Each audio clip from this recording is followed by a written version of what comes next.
के लिए देश रक्षा परम पुण्यम, देश रक्षा परम व्रत है, इस भाव के साथ जिन्होंने अपना सर्वस्व मां भारती के श्री चरणों पर न्यौछावर कर दिया, हम सब सौभाग्यशाली हैं जो ऐसे संत पुरुष प्रधान सेवक की छत्र छाया में आनंद पूर्वक जीवन जी रहे हैं। मैं ईश्वर से प्रार्थना करती हूं कि आपके नेतृत्व में इस युग का, इस देश का विकास हो। इसी कामना के साथ मैं अनुरोध करती हूं हमारे माननीय प्रधानमंत्री आदरणीय नरेंद्र मोदी जी से कि वे आएं और अपनी ऊर्जा के संचार से हम सब कार्यकर्ताओं में, अपने परिवारजनों में एक नई ऊर्जा और इच्छा शक्ति का भाव भर दे। माननीय प्रधानमंत्री जी को जय श्री राम, भारत माता की।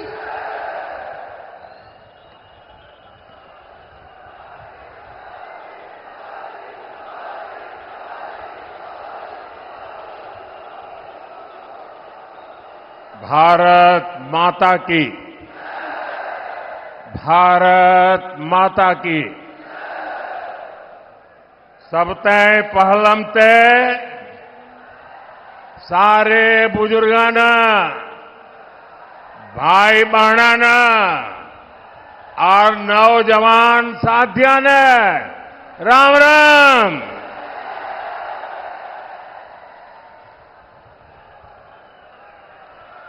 मैं सबसे पहले तो आप सबकी क्षमा मांगना चाहता हूं, क्योंकि हमारी पार्टी के यहां के साथियों ने ये जो पैंडल बनाया वो छोटा पड़ गया और इतने ही लोग बाहर धूप में तप रहे हैं। जो लोग धूप में तप रहे हैं उनको जो असुविधा हुई इसके लिए मैं क्षमा मांगता हूं, लेकिन मैं आपको विश्वास दिलाता हूं आप ये जो तप कर रहे हैं ना, ये आपका तप बेकार नहीं जाने दूंगा, विकास करके लौटाऊंगा। साथियों, अग्रोहा धाम, गुरु जंबेश्वर, खाटू श्याम जी और माता भनभोरी ब्राह्मणी देवी को मैं सर झुका के प्रणाम करता हूं। ये राखी गढ़ी की धरती है। ये क्षेत्र देश प्रेम और प्रकृति प्रेम दोनों के लिए जो बलिदान दिए गए हैं उसको यहां के लोग आज भी स्मरण करके पूरी मानव जात को प्रेरणा देते हैं।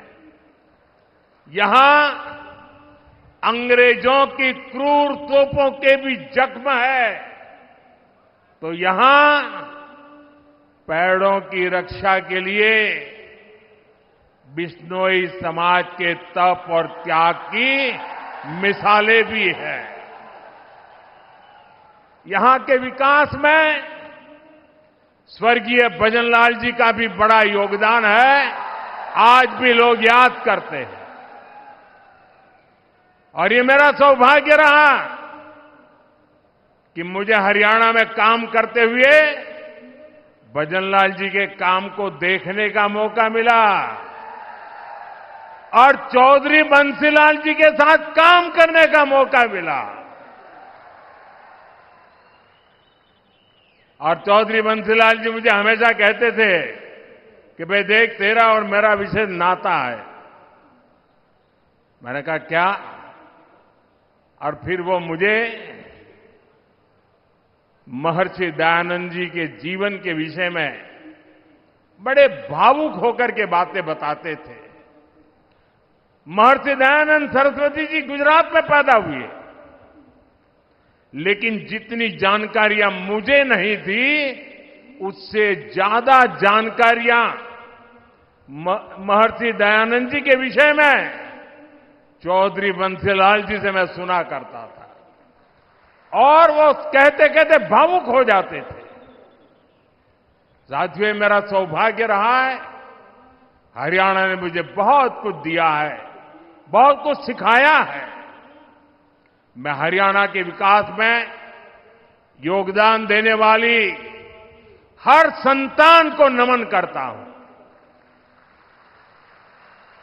आज सरदार भगत सिंह जी की जयंती पर भी मैं उन्हें श्रद्धा सुमन के साथ प्रणाम करता हूं। साथियों, हरियाणा की माताओं बहनों ने यहां एक नारा दिया है, म्हारा हरियाणा नॉन स्टॉप हरियाणा। हरियाणा का विकास ऐसे ही नॉन स्टॉप चलते रहना चाहिए। इसलिए हरियाणा तीसरी बार भाजपा को मौका देने का मन पक्का कर चुका है। चारों तरफ से आवाज आ रही है, भरोसा दिल से, भाजपा फिर से। भरोसा दिल से, भरोसा दिल से। साथियों, जैसे जैसे वोटिंग की तारीख नजदीक आ रही है, कांग्रेस पस्त पड़ती जा रही है। कांग्रेस के नेता अब कहने लगे हैं कि हरियाणा में भी वही हाल होगा जो कांग्रेस का मध्य प्रदेश में हुआ था। एमपी और राजस्थान में पिछले चुनाव में इन्होंने झूठ का गुब्बारा खूब फुलाया, लेकिन जनता ने वोट की चोट देकर के उस गुब्बारे की हवा निकाल दी। अब हरियाणा में भी यही होने जा रहा है। साथियों, कांग्रेस का ये हाल इसलिए होता है क्योंकि कांग्रेस देश की सबसे धोखेबाज और बेईमान पार्टी है। आप पड़ोस में देख लीजिए, हिमाचल में क्या हाल करके रखा है। चुनाव के दौरान हिमाचल की जनता को इन्होंने क्या क्या झूठ बोला, आप कल्पना नहीं कर सकते। अब सरकार बनने के बाद कांग्रेस ने अपने वायदों से पल्ला झाड़ लिया है। जनता कांग्रेस से कह रही है, क्या हुआ तेरा वादा?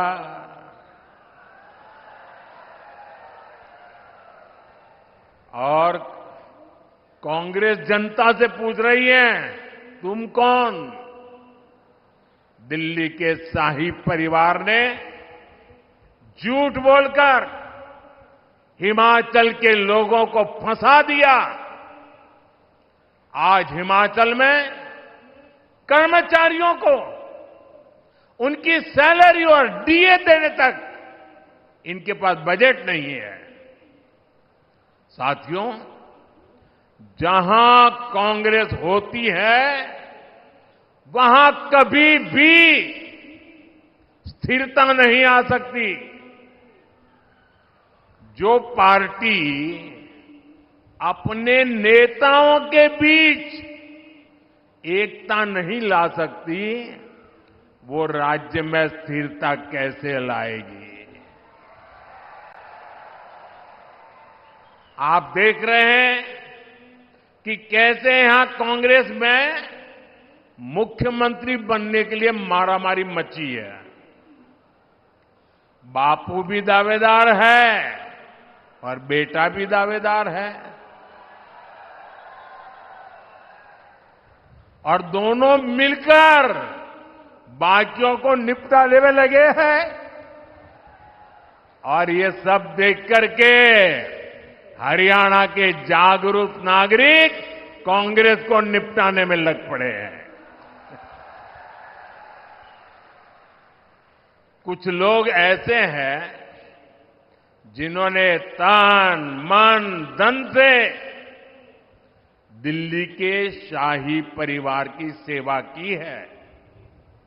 अब वो भी पूछ रहे हैं कि उनसे क्या गलती हुई।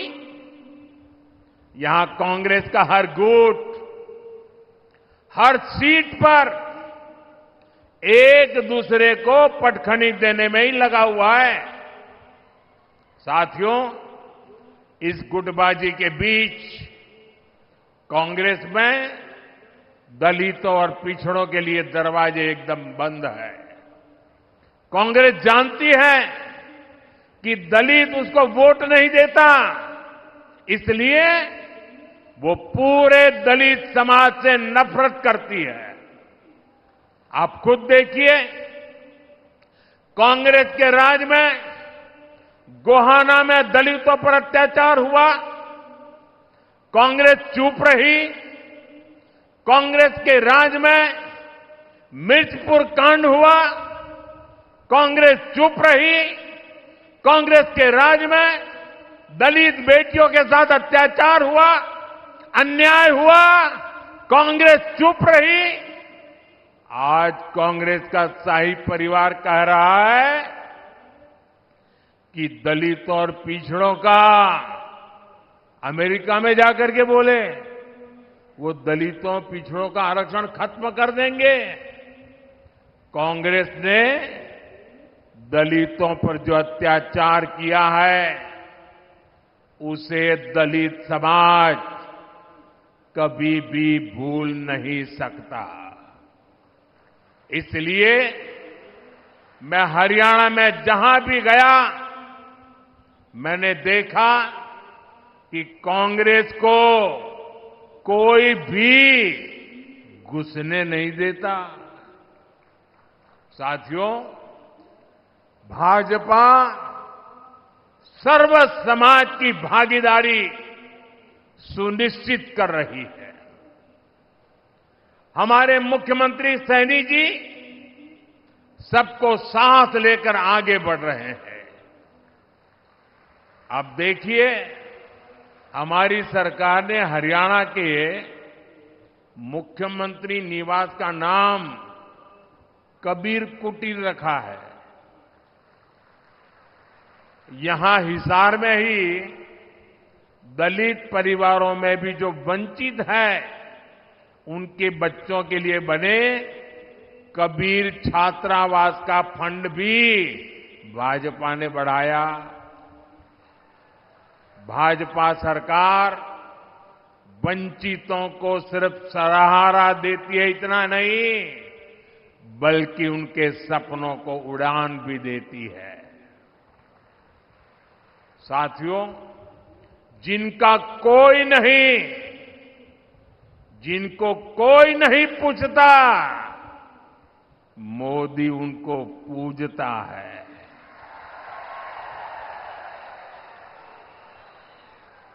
आज मुद्रा योजना से हरियाणा के लाखों लोगों को बिना गारंटी के लोन मिले हैं। ये गरीब, दलित, पिछड़े, आदिवासी परिवारों के लोग हैं। मोदी ने रेहड़ी, ठेले, पटरी पर काम करने वाले अपने भाई बहन का भी ध्यान रखा है। ये कोई धन्ना सेठ नहीं है, ये गांव, गरीब, दलित, पिछड़े परिवारों के मेरे भाई बहन हैं। कांग्रेस ने इनको कभी नहीं पूछा। इनकी गारंटी भी आपके इस बेटे ने ही ले ली है। बैंक में अब उनको गारंटी नहीं देनी पड़ती, गारंटी मोदी देता है।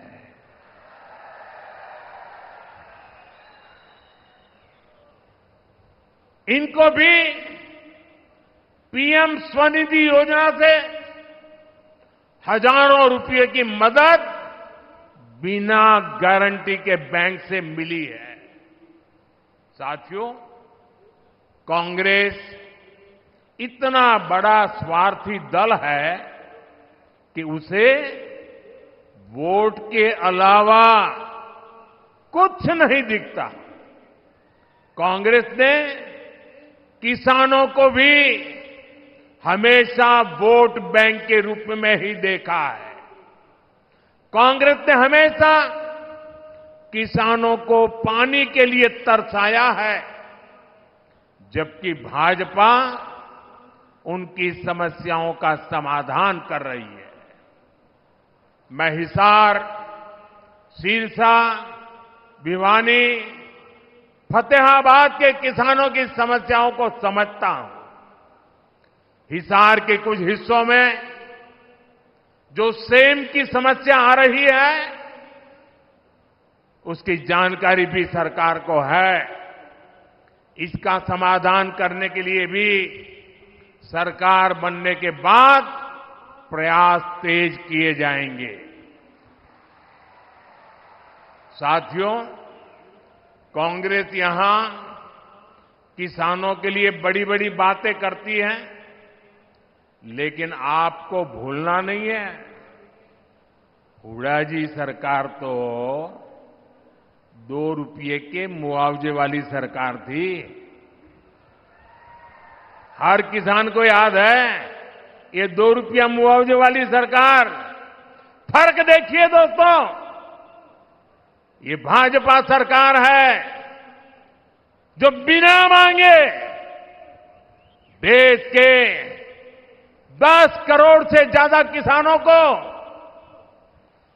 पीएम सम्मान निधि हर वर्ष 6,000 रुपया सीधे उनके बैंक में खाते में जमा करती है, उनके सम्मान की चिंता करती है। और वो लोग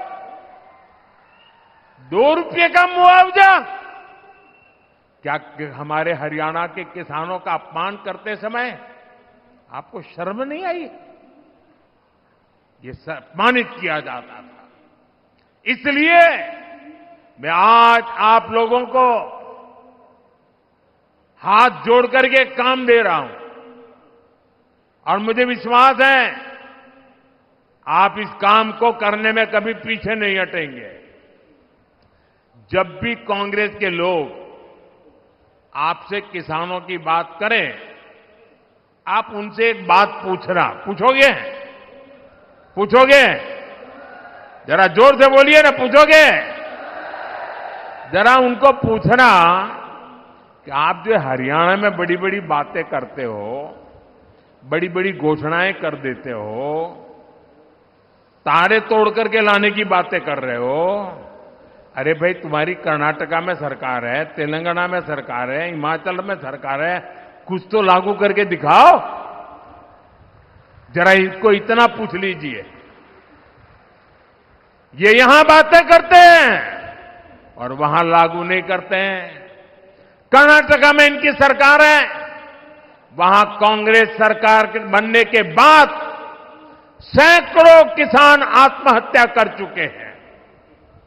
सच्चाई यही है कि कांग्रेस देश के किसानों के जान की दुश्मन है। वो सिर्फ किसानों को झूठ बोल सकती है। यहां कांग्रेस ने एमएसपी पर भी आपसे सिर्फ झूठ बोला है।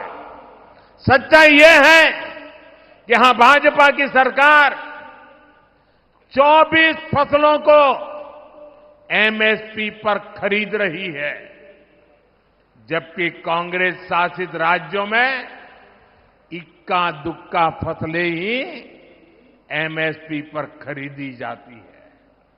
आप मुझे बताइए, ऐसी धोखेबाज कांग्रेस पर क्या हमारे किसान भरोसा कर सकते हैं क्या? हाथ ऊपर नहीं, मुंह से बोलिए, भरोसा कर सकते हैं क्या? साथियों, हरियाणा का भरोसा तो भाजपा पर ही है। बीते एक दशक में भाजपा ने यहां विकास को नई गति दी है। यहां चारों तरफ चौड़ी सड़कों का जाल बिछाया गया है। आज 5 जोड़ी वंदे भारत ट्रेनें ये मेरे हरियाणा में चलती है। हिसार से रोहतक जाने के लिए हंसी हिसार रोहतक लेन लाइन शुरू कर दी गई है। इससे हिसार से रोहतक पहुंचने के लिए समय आधा हो गया है।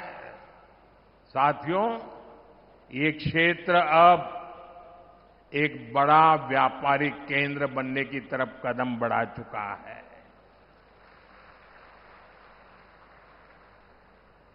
हिसार एयरपोर्ट बनने से यहां नए उद्योगों को बढ़ावा मिलेगा।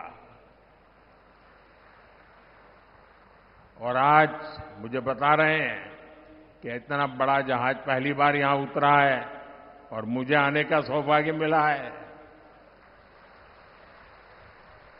और भाजपा सरकार बनने के तुरंत बहुत ही कम दिनों में इसका कॉमर्शियल कामकाज भी शुरू हो जाएगा दोस्तों।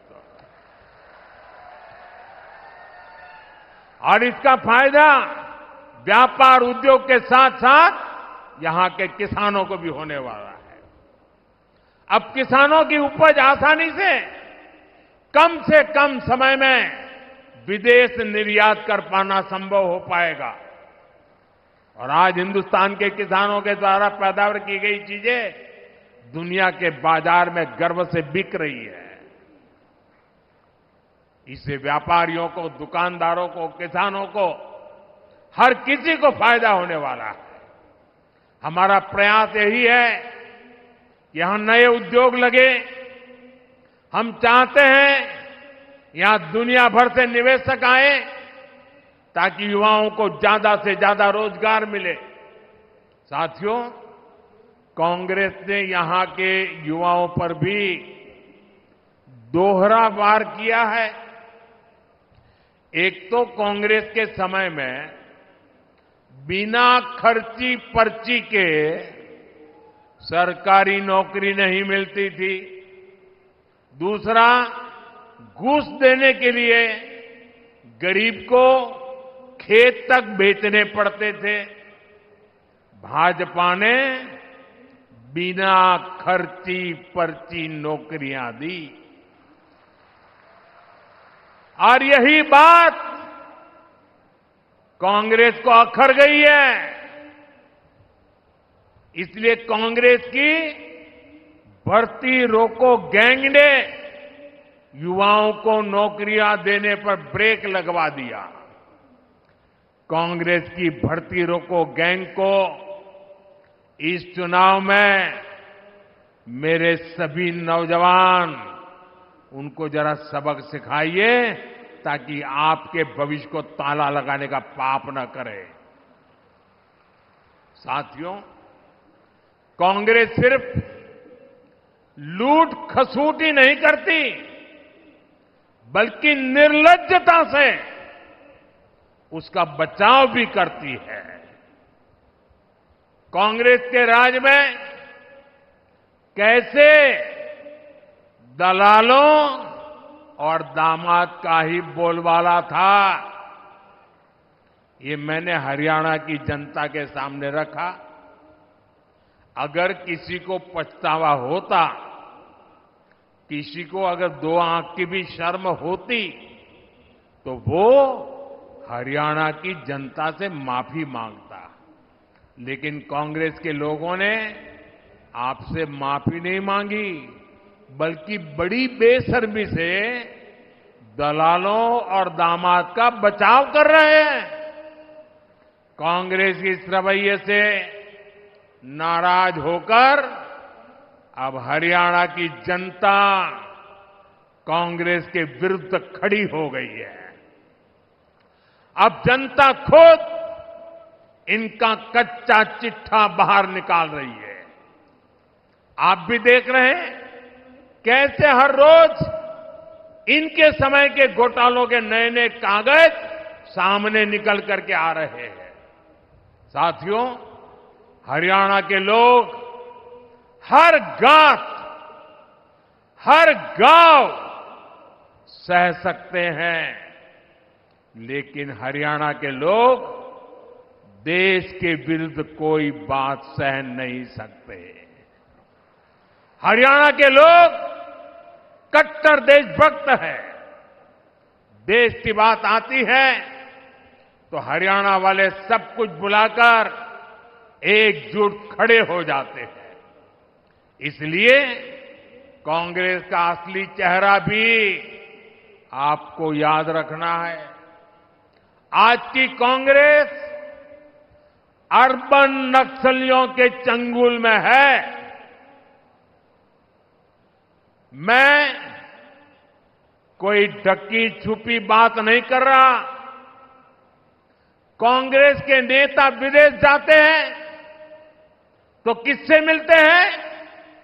ये उन लोगों से मिलते हैं जो भारत के दुश्मनों की भाषा बोलते हैं। कांग्रेस के इंटरनेशनल पार्टनर वो लोग हैं जो दुनिया भर में भारत को बदनाम करने में जुटे हैं।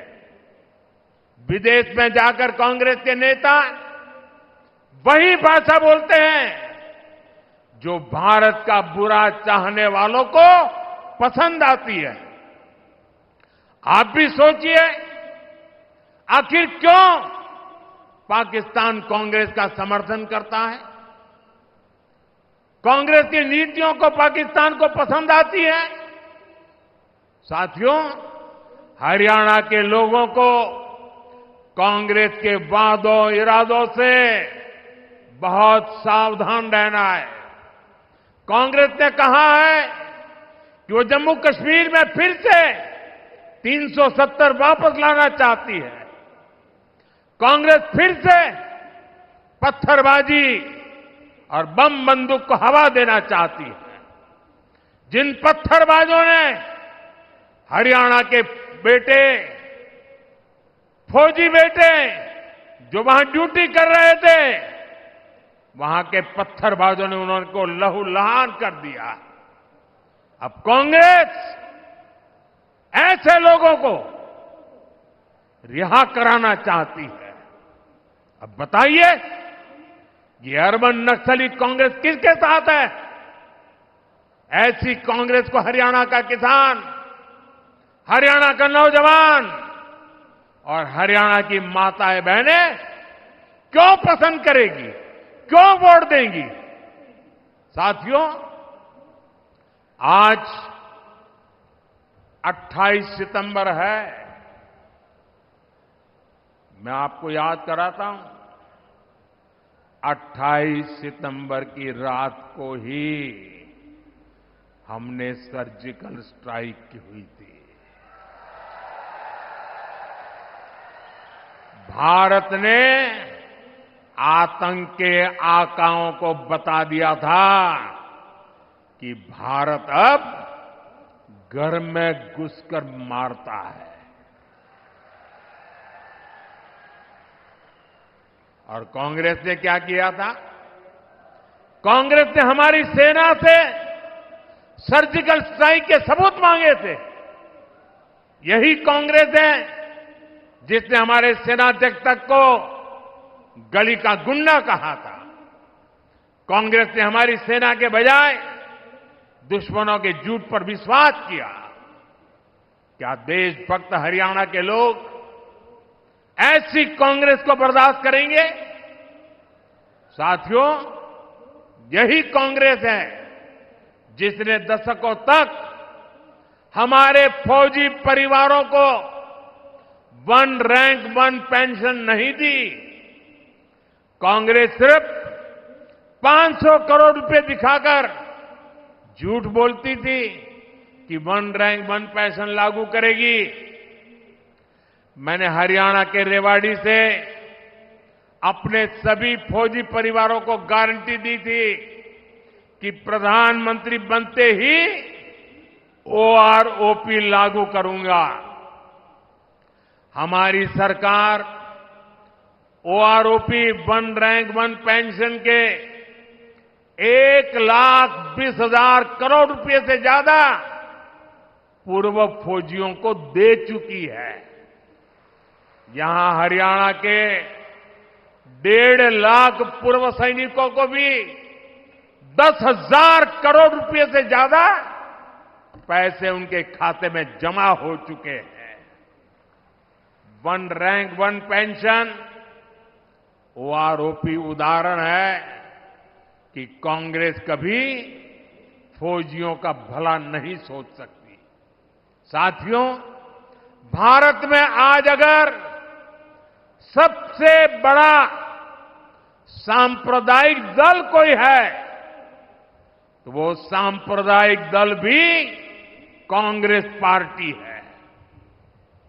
कांग्रेस की सांप्रदायिकता की सजा हरियाणा भी भुगत रहा है। कांग्रेस तुष्टीकरण के लिए ऐसी मानसिकता को बढ़ावा दे रही है जिससे हमारी बहन बेटियों पर हमले हो रहे हैं। आपने कांग्रेस के विधायक की धमकी जरूर सुनी होगी। वो कहता है कि कांग्रेस जीती तो लोगों को अपना घर बार छोड़ना होगा। अभी ये आलम है, सत्ता तो मिली नहीं है, मिलने की संभावनाएं नहीं है, लेकिन जनता को पर जुल्म करने की बातें कर रहे हैं।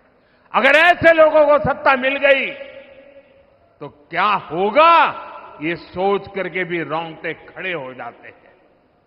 इसलिए हरियाणा के हर वोटर से मैं कहूंगा कि जब भी वोट डालने जाना तो ऐसी धमकियों को जरूर याद रखना। साथियों, हरियाणा की जनता और हरियाणा भाजपा के कार्यकर्ता एक साथ मिलकर विकास को नई गति देने के लिए तैयार है। ये मेरा सौभाग्य है कि मुझे बूथ स्तर के भाजपा कार्यकर्ताओं से पिछले दिनों उन सबसे बातचीत करने का अवसर मिला। 2 दिन पहले अनेक साथियों से मेरी चर्चा हुई। उनका आत्मविश्वास देखकर मेरा विश्वास और ज्यादा बढ़ गया है। मैं हरियाणा के सभी भाजपा कार्यकर्ताओं से भी कहूंगा, हरियाणा हांगे का प्रदेश है, पूरा हांगा ला दियो।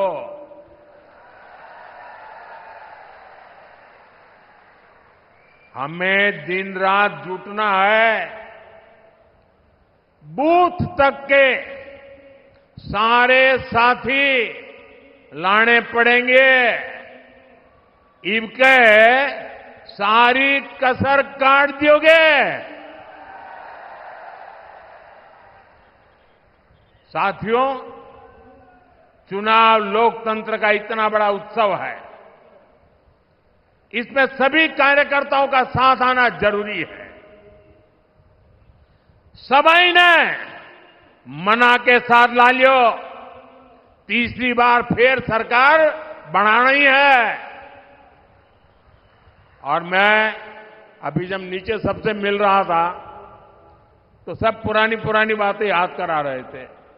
कई लोग बता रहे थे, आप मेरे घर आए थे, आपने मेरे यहां खाना खाया था, आप मेरे स्कूटर पर आए थे। सारे पुराने पुराने साथी अभी मिलते हैं तो याद कराते हैं। एक साथी ने याद कराया कि मैं जब यहां चुनाव लड़वाता था हरियाणा में, बोले वो मंत्र जरूर दीजिए। मैं हमेशा कहता था सबसे मजबूत मेरा पोलिंग बूथ, यही हमारा मंत्र होना चाहिए।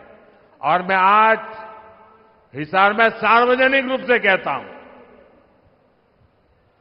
मैं हर भाजपा समर्थक को, हर भाजपा कार्यकर्ता को कहूंगा कि आप कागज पे 5 परिवार के नाम लिख दीजिए और तय कीजिए कि इन 5 परिवारों के सबके वोट पड़ेंगे और भाजपा के कमल पर ही बटन दबेगा।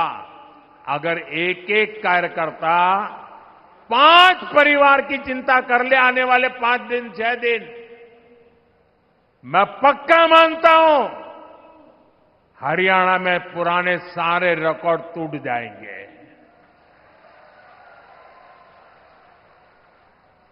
मैं एक बार फिर इतनी बड़ी संख्या में यहां आने के लिए आप सभी को धन्यवाद देता हूं। हमारे सभी उम्मीदवारों से मेरा आग्रह है, जरा आगे आ जाएं।